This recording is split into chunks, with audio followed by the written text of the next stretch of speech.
On the night of July 31st, 1999, best friends and high school seniors J.B. Beasley and Tracie Hawlett set out from their hometown of Dothan, Alabama. Their destination was Headland, where they planned to celebrate J.B.'s birthday. However, the two never made it to the party, losing their way instead. At around 11:30 p.m., Tracie called her mother from Ozark, assuring her they were heading back home. But they never returned. The following day, their bodies were discovered in the trunk of their car, sparking a decades-long mystery. What really happened that night? Did the party play a role, or did they encounter danger on their way back? Hello and welcome to Dark Case Files, where we explore the world's most shocking, unsolved, and twisted cases. Today, we're diving into a mystery with an unbelievable twist. Nestled in southeast Alabama near the Florida border, Ozark is home to Fort Rucker and sits in the heart of Dale County. With nearly 15,000 residents, it's a peaceful southern town, perfect for raising a family or enjoying retirement. But in 1999, its tranquility was shattered by a case that still haunts the community. J.B. Hilton Green Beasley was born on July 31st, 1981, in Troy, Alabama, to Cheryl and Hilton Lanier Beasley. After her parents separated, she moved to Dothan with her mother in 1984. Cheryl later married Joey Begun, who adored J.B. as much as her mother did. Growing up in a warm and supportive home alongside her four sisters, J.B. was a lively and outgoing young girl. She kept herself busy with cheerleading, dance, piano, swimming, and even modeling alongside her sisters. Above all, J.B. cherished spending time with her family and friends. It was in high school that she met fellow cheerleader Tracie Hawlett, and the two quickly became inseparable. Tracie Jean Hawlett was born on March 3, 1982, to Carolyn and Robert Hawlett. Tragically, her father, a Dothan police officer, passed away when Tracie was only 5 years old. Her mother later remarried Mike Roberts, who became a caring father figure. Tracie was a bit more reserved than J.B., but her selflessness and protective nature were evident, especially when it came to her two younger brothers. She took her role as an older sister seriously, always looking out for them. Tracie attended Northview High School, where she earned good grades and cheered on the sidelines with J.B. Despite their different personalities, the two girls formed a close bond. As they blossomed into young adults, they were bright, energetic, and full of potential. Little did anyone know, their lives would be tragically cut short, leaving a community in shock and a case that would baffle investigators for years. J.B. and Tracie had no idea that a tragic fate awaited them, one that would shatter all their dreams and aspirations. On the evening of July 31st, 1999, at around 10:05 p.m., the two friends set off from Dothan, in J.B.'s black 1993 Mazda 929. They were headed to a birthday party in J.B.'s honor in Headland, just a short drive north. However, unfamiliar with the area, the girls soon found themselves struggling to navigate the unfamiliar roads. Around 10:30 p.m., after realizing they were lost, J.B. and Tracie pulled into a BP gas station located near the intersection of routes 173 and 431 in Headland. Using a payphone, they reached out to their friends for clearer directions. Confident they were back on track, the girls continued their drive. But instead of arriving at the party, they accidentally ended up in Ozark, Alabama, about 24 miles northwest of Headland. It was clear they were still unsure of how to reach their destination. At 11:30 p.m., J.B. and Tracie made a stop at the Big Little store, even though it was already closed.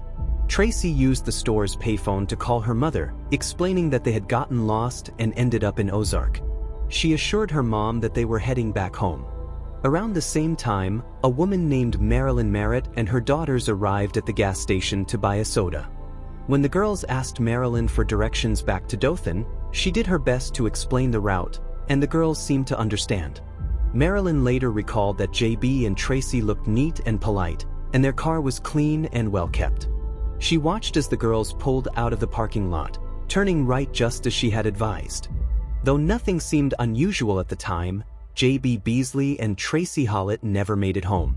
The next morning, on August 1, 1999, at around 8 a.m., Tracie's worried mother called the police to report her daughter missing. The authorities quickly found their first clue. Later that same day, officers successfully located JB's black 1993 Mazda 929 parked on Herring Avenue in Ozark. The most unsettling detail was that, despite JB filling the gas tank the day before, it was nearly empty. The car was muddy, the driver's side window was partially rolled down, yet all the doors were locked, and there were no signs of forced entry. Inside the car, JB's driver's license was on the dashboard, and both girls' purses, along with their cash, were untouched. The only missing item appeared to be JB's car keys. However, there was no trace of either girl. Detectives found a palm print on the trunk lid, which immediately gave them a chilling sense that something was terribly wrong. Convinced the locked trunk could hold crucial evidence, officers were determined to get it open. Without the car keys, however, they faced a frustrating delay. It took them 6 long hours to realize they could access the trunk using an interior latch without needing a key or a locksmith. When they finally opened the trunk, they made a horrifying discovery. Inside the trunk lay the lifeless bodies of J.B. Beasley and Tracie Hawlett. Both girls were fully clothed, but their pants were soiled from the waist down. Each had been shot once in the head, Tracie in the temple and J.B. in the right cheek. A 9mm shell casing rested on Tracie's leg, and her arm bore scratches, while thornbriars were tangled in her jeans. J.B.'s clothing, particularly her newly purchased shoes, was covered in mud and dirt. Authorities concluded the girls were executed, likely while trapped inside the trunk. The devastating news was delivered to their grieving families, and a formal homicide investigation began. Initially, detectives considered robbery as a motive, but this theory was quickly dismissed. The girls' purses, along with their jewelry, cash, and credit cards, were left untouched inside the car, ruling out theft as the reason for the brutal murders. Autopsies later confirmed that neither J.B. Beasley nor Tracie Hawlett had alcohol or drugs in their systems, and the report indicated that neither girl had been sexually assaulted before their deaths. This effectively ruled out a sexually motivated crime. However, over 2 months later, the state crime lab released a report revealing traces of unknown semen found on J.B.'s bra, panties, and skin. The palm print lifted from the trunk lid remained unidentified, with no matches in the database and no suspects to compare it against. Despite the widespread attention brought on by the tragic double murder, investigators struggled to zero in on a suspect. A reward was announced to encourage tips, but it led to no significant breakthroughs. Just when it seemed the case was destined to go cold, authorities received an unexpected breakthrough that would reignite the investigation. On September 1st, exactly 1 month after the tragic discovery of J.B. Beasley and Tracie Hawlett's bodies, a 28-year-old Ozark resident named Johnny Barrentine walked into the Ozark Police Department with a startling story. He claimed to have witnessed the horrific double homicide of the 2 Dothan teenagers. According to Barrentine, on the night of the murders, around the same time Tracie Hawlett called her mother from the payphone at the Big Little store, he had gone out to buy milk for his 2-year-old son. He alleged that during his outing he witnessed the gruesome crime. When he returned home at around 1 a.m., he appeared visibly shaken and told his wife that a black truck had hit him near Herring Road. In the days following the murders, Barrentine shared his account with some friends. They encouraged him to report it to the police, believing his information could help solve the case. The possibility of earning the reward money was an added incentive, motivating him to finally come forward. Disturbingly, during a 4-hour interview with Ozark police, Johnny Barrentine's account changed a staggering 6 times, according to then Ozark Police Chief Tony R. Spivey. Initially, Barrentine claimed he saw a black truck speeding away from the area where J.B. Beasley and Tracie Hawlett were found. However, as the questioning progressed, his story continued to shift. Eventually, Barrentine stated that he had picked up a tattooed man he didn't know, and the two drove past the Big Little store. He alleged that the man got into a car with 2 girls, whom Barrentine identified as the murdered Dothan teenagers. According to Barrentine, they ended up on Herring Avenue, where the man forced the girls out of the car. A struggle ensued as the girls tried to escape. Barrentine claimed he saw something in the man's hand moments before hearing 2 gunshots. Afterward, he allegedly gave the man a ride away from the scene before heading home himself. In yet another version of events, Barrentine admitted he did know the man he'd picked up, identifying him as his neighbor. Alarmingly, Barrentine lived less than a mile from where the bodies were discovered. Police grew increasingly skeptical of his story, ultimately naming him the prime suspect in the murders of J.B. Beasley and Tracie Hawlett. Ozark police promptly arrested Johnny Barrentine, charging him with 2 counts of capital murder. However, several inconsistencies quickly emerged in his statements. Notably, Barrentine never mentioned any sexual activity that could explain the presence of semen found on JB's clothing and body. Moreover, the neighbor he accused of involvement had a verified alibi for that evening. Eyewitnesses later remarked that in his mugshot taken shortly after his arrest, Barrentine appeared disoriented, as if he had just been abruptly woken from a deep sleep. During questioning, he quickly admitted that his entire story was a fabrication concocted in a misguided attempt to claim the reward money. Despite this admission, the police at the time remained convinced they had apprehended the right suspect. At the preliminary hearing on September 21st, Alabama Bureau of Investigation agent Charles Huggins testified that Johnny Barrentine had accurately described the girl's clothing and other crime scene details, implying he was present at the scene. Since his arrest, Barrentine had been held without bond in the Dale County Jail in Ozark. During an October 18th bond hearing, Barrentine firmly denied any involvement in the murders. He confessed to the judge that he never picked up a tattooed man or witnessed anything the night of the killings. According to him, he simply went to the BP station around 11 p.m. to buy milk for his young son and later fabricated the story to claim the reward money. Despite his admission, the judge denied his bond, and he was sent back to jail. Even throughout this ordeal, Barrentine's family remained steadfast in their support. They spoke to the media, insisting on his innocence and stating he was incapable of harming anyone. Johnny Barrentine's lawyer, Bill Kimmins, firmly argued that his client had no connection to the double murders. He emphasized that the 4-hour-long interrogation took a heavy toll on Barrentine, who got entangled in his own fabricated story during the intense questioning. Kimmins highlighted that Barrentine was never informed he could use the restroom or leave freely. The defense also pointed out Barrentine's limited education, stating he only completed the 7th grade and part of the 8th grade, attending special education classes. This, Kimmins argued, made it highly unlikely that Barrentine could have planned such a brutal crime. On December 17, 1999, Barrentine was finally released from jail when DNA evidence proved that his genetic profile did not match the semen found on JB's body and clothing. In January 2000, a Dale County grand jury chose not to indict him, officially clearing Barrentine as a suspect in the double murder. With Barrentine ruled out, the investigation suffered a significant setback, and criticism of the Ozark Police Department's handling of the case began to grow. Some questioned whether the local authorities were capable of solving the case. Nonetheless, investigators still had a few potential suspects on their radar. One of the main suspects was a man from Michigan who had attended a party near the area where JB's car was later discovered. Investigators found that the man, whose identity was kept private, left town shortly after the murders. The police traveled to Michigan multiple times to speak with him. However, he couldn't account for a 3 to 4 hour gap in his whereabouts the night of the murders and made some odd remarks to others, though the authorities chose not to disclose the details of these statements. Ultimately, DNA testing excluded him as a suspect.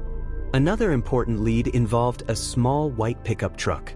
Surveillance footage from the Big Little store, though grainy and unclear, showed the truck at the gas pumps around the same time that JB and Tracie were on the payphone with Tracie's mother. There was no digital trace to follow, as the gas pump didn't show any record of a purchase at the time. The video didn't capture anyone exiting the truck, nor did it clearly reveal the driver. After releasing a photo of the truck to the public, police appealed for tips a month into the investigation.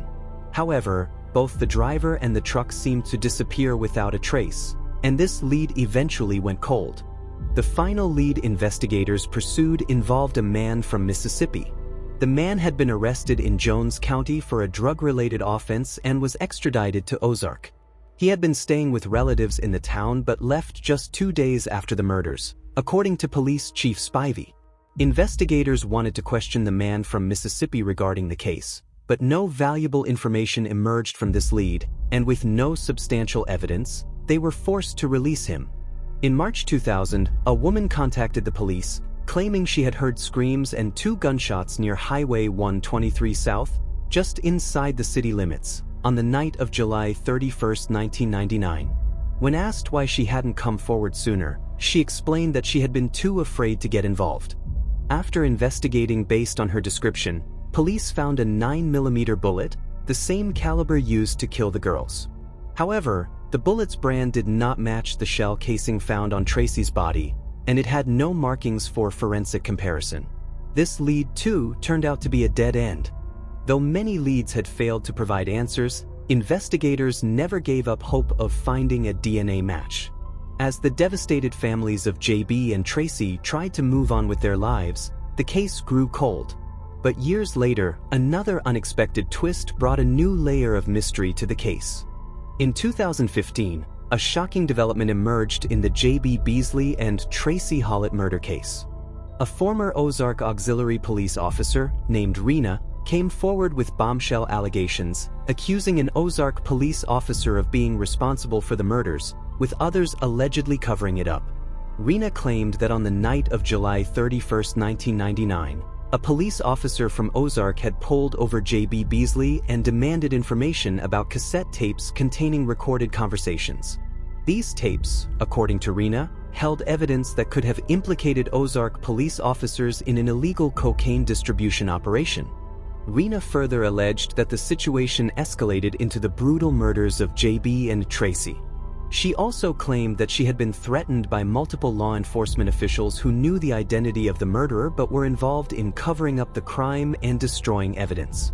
She named 3 officers, Gary Butch, Whittington, Rex Tipton, and Eddie Henderson, as having harassed and threatened her. Rena even suggested that the then police chief, Tony Spivey, had been complicit in the cover-up. However, she refrained from revealing the name of the officer she accused of actually committing the murders. Renowned American journalist and newspaper editor John B. Carroll later weighed in on the case, writing an article in which he suggested that the Ozark police officer in question may have believed that JB and Tracie were planning to use the tapes in a court case set to occur on August 2, 1999, just days after their murders. These tapes were purportedly scheduled to be entered as evidence, and Carroll speculated that this may have been a key reason for the tragic outcome. In his article, Carroll also mentioned that Rena, the former Ozark auxiliary officer who had come forward with the accusations, was severely beaten with a baseball bat after making her allegations. This brutal attack, according to Carroll, intimidated Rena into not naming the actual killer. Despite her claims, the law enforcement officials Rena accused, including Gary Whittington, Rex Tipton, and Eddie Henderson, all denied any involvement in the murders of JB and Tracie. Without physical evidence linking these officers to the crime, they were never formally named as suspects.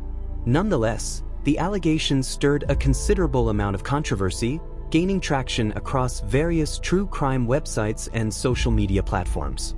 This led to a defamation lawsuit being filed against those who spread the accusations, further complicating an already mysterious case. On January 29, 2016, several Ozark, Alabama police officials, including Keith Coffin, Rex Tipson, Tony Spivey, Eddie Henderson, and Gary Butch Whittington, filed a lawsuit against Rena Crum, John B. Carroll, and Dean Matthews for slander and defamation of character. However, the case was dismissed in 2018. In May 2016, Rena Crum, who had previously made allegations against the officers, was convicted of harassment against JB Beasley's sister and received a suspended sentence along with a $250 fine. For years, authorities explored multiple theories and interviewed hundreds of people while collecting DNA samples from potential suspects. However, none of these efforts yielded results, and the case went cold. It would take 2 decades, along with advancements in DNA technology, before a breakthrough occurred. In March 2019, investigators sent the DNA found on JB Beasley's body and clothing to Parabon Nanolabs in Virginia, a company specializing in DNA phenotyping and genetics. Using public genealogy databases, the lab was able to connect the DNA to a suspect, Coley Lewis McCraney, a 45-year-old man. McCraney had never been on the radar of investigators in the case until DNA evidence finally implicated him in the brutal 1999 murders of J.B. Beasley and Tracie Hawlett. Coley McCraney, an Alabama native, graduated from Carroll High School in Ozark in 1992, where he was both an athlete and the president of the library club. After high school, he joined the U.S. Air Force, serving from 1993 to 1997. McCraney married in 1992, but his first marriage ended in separation in 1994 and later divorce. According to Dothan Eagle reports, McCraney's ex-wife filed a complaint with the Air Force in 1994, alleging that he had assaulted her. McCraney remarried in 2001 and had children with his second wife. Despite an incident of failing to pay child support in 1998, McCraney had no other significant criminal record. Over the years, he worked as a trucker for several trucking companies in Alabama and co-founded a church, where he worked as a bishop. In 1999, when the murders occurred, McCraney was 26 years old and lived on Lisenby Drive in Ozark, about a mile from where the bodies of J.B. Beasley and Tracie Hawlett were found. After nearly 2 decades of the case remaining unsolved, McCraney was arrested following a traffic stop in Daleville, Alabama, on March 19, 2019. During his police interview after being taken into custody, McCraney stated that he did not know the 2 girls. The arrest of Coley McCraney brought a sense of closure to the Ozark community and the families of J.B. Beasley and Tracie Hawlett, though the motive for the murders remains unclear. As police piece together the many twists and turns of this perplexing case, one more significant turn came with the recanting of Rena Crumb's earlier allegations about police cover-ups as she testified against McCraney. McCraney, now 51 years old, faces 5 counts of capital murder for the shooting deaths of the 2 young women. He remains incarcerated in Dale County Jail, with his bond denied, as his trial awaits. For the families, the arrest brought a sense of relief, but the journey toward closure continues as they will have to relive the traumatic events through the trial process. The ultimate hope is that justice for their daughters can offer them peace after more than 2 decades of uncertainty. As for whether McCraney is truly responsible for the murders or what might have motivated him, that remains a matter for the court to decide. There are still lingering questions about the validity of the police cover-up claims, which have fueled controversy throughout the investigation. In an interview, he and his wife completely denied allegations. He chooses to testify. Yes. There are some people who say that didn't help him. If he hadn't testified, those same people would have had something to say. And he's the only one that can tell his own truth. Can't nobody speak for him. So we wanted to speak to Coley McCraney. He called us from his Alabama prison. This is a prepaid collect call from an incarcerated individual at Alabama Department of Corrections. It's been a little more than a year since you heard a jury say guilty. Do you still remember what that felt like? Absolutely. Every day I'm still confused. It's hard to accept and hard to believe. Did you kill these 2 girls? No, I did not. Did you harm them in any way? Absolutely not. They can call me a cheat. They can call me a dog. They can call me a lot of things at that time, but they cannot call me a killer. What are your thoughts on this case?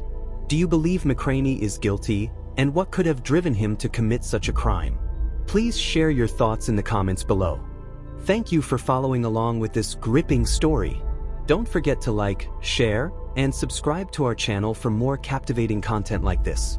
Stay tuned for more updates and thought-provoking cases. Till then, stay safe.